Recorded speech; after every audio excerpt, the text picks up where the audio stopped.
Imam Ghazali, Allahu e mëshiroft, thot: nuk rënjoset morali fetar në shpirt, derisa të mësohet shpirti të jetojë me veprat të mira dhe të largohet prej të këqijave, të jetë këmbgulës dhe i vazhdueshëm në kryerjen e veprave të mira, e t'i urrej veprat e këqija dhe të ndjej dhimbje kur i vepron.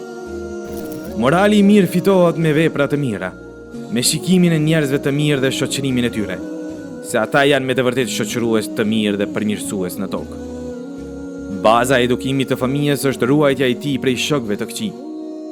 Çdo fëmijë lind me natyrshmëri të pastër, mirëpo ndikimi i rrethit dhe edukata e krahasitin moralin e tij.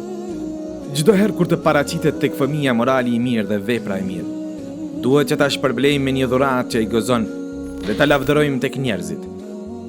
Nëse paraqitet tek ai ndonjë vepër e keqe, së pari duhet ta neglizhojmë. Por nëse paraqitet prap, qortohet fshehurazi, duke mos e tepruar me qortim çdo herë. Kjo ja lehtëson atij akuzat dhe nuk zemrohet. Është e pëlqyeshme që tek fëmia të mbetet frikë respekti prej prindit se do ta ndoshkoj. Po ashtu, disa fëmijë vuajnë prej keq trajtimeve të rënda nga ana e prindërve të tyre. Disa prindër i ndoshkojnë fëmijët e tyre me rrahje të fortë, me shkop, si dhe kemi dëgjuar se disa nëna i djegin fëmijët e tyre me pika qiri.